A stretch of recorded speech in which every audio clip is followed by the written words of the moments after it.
ప్రతి ఉదయం దేవుని వాగ్దానం అనే కార్యక్రమానికి ప్రేమతో మిమ్మలను ఆహ్వానిస్తుంటున్నాను. ఈ ఉదయకాల సమయంలో దేవుడు మన కొరకు ఏర్పాటు చేసినటువంటి వాక్య భాగము సామెతల గ్రంథము 2వ అధ్యాయము 7వ వచనాన్ని ధ్యానించుకుందాం. సామెతల గ్రంథము 2వ అధ్యాయము 7వ వచనాన్ని ధ్యానించుకుందాం. ఆయన యథార్థవంతులను వర్ధిల్ల చేయును.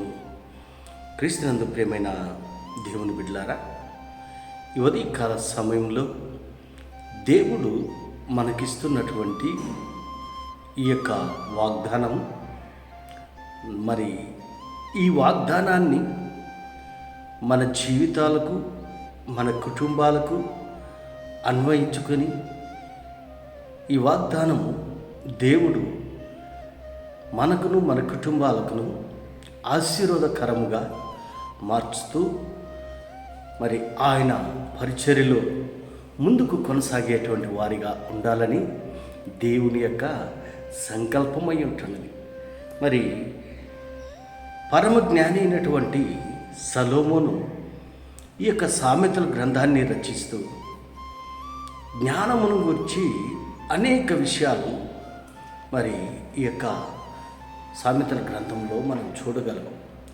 సొలొమోను మహారాజు పరమజ్ఞాని అయినప్పటికీ దేవుని సన్నిధిలో మరి ఇశ్రాయేలు యొక్క ప్రజలను పాలించుటకు జ్ఞానాన్ని దయచేయమని దేవుని సన్నిధిలో మరి ప్రార్థన చేసినటువంటి వ్యక్తిగా ఉంటున్నాడు.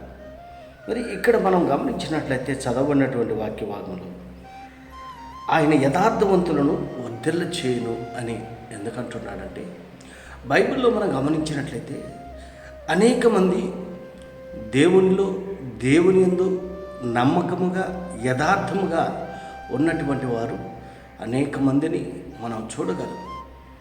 మరి అబ్రహాము మొదలుకొని మరి మోషే వరకు అనేక మంది ఆయన యందు నమ్మిక ఉంచి యథార్థముగా యోబు మరి యథార్థముగా జీవించినటువంటి వారు అనేక మందిని మనము బైబిల్లో చూడగలం. పైభాగంలో మనం గమనించినట్లయితే యెహోవా జ్ఞానమిచ్చేవాడు, తెలివియు వివేచనయు ఆయన నోటి నుండి వచ్చును.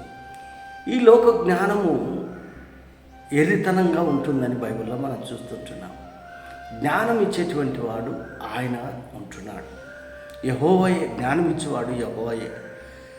మరి దేవుని నమ్మినటువంటి బిడ్డలుగా మనం ఉంటూ ఉన్నప్పుడు యథార్థముగా నమ్మకముగా జీవించాలని దేవుని యొక్క సంకల్పమై ఉంటున్నది, దేవుని యొక్క ఇష్టమై ఉంటున్నది. కానీ యథార్థంగా జీవించలేనటువంటి వారు, నమ్మకముగా జీవించలేనటువంటి వారు అనేక మంది ఈ లోకంలో మనం చూస్తూ ఉంటున్నాం. కానీ బైబిల్లో మనం గమనించినట్లయితే మోషే యొక్క జీవితాన్ని మనం చూడగలం. మోషే గురించి దేవుడు సాక్ష్యం ఇచ్చిన ఆ ఇల్లంతటిలో నమ్మకమైనటువంటి వాడు మోషేని గురించి దేవుడు సాక్ష్యం ఇస్తూ ఉంటున్నాడు. ఎందుకనగా యథార్థముగా నమ్మకముగా మరి ఉన్నాడు కాబట్టి ఆ సాక్ష్యాన్ని పొందుకున్నాడు.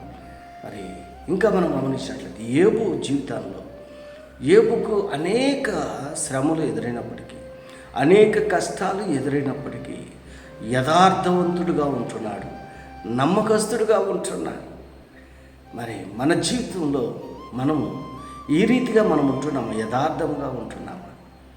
ఎందుకనగా మరి యథార్థంగా ఉండేటువంటి వారిని వర్ధిల్ల చేస్తాడని దేవుని యొక్క వాక్యంలో మనం చూస్తూ ఉంటున్నాం.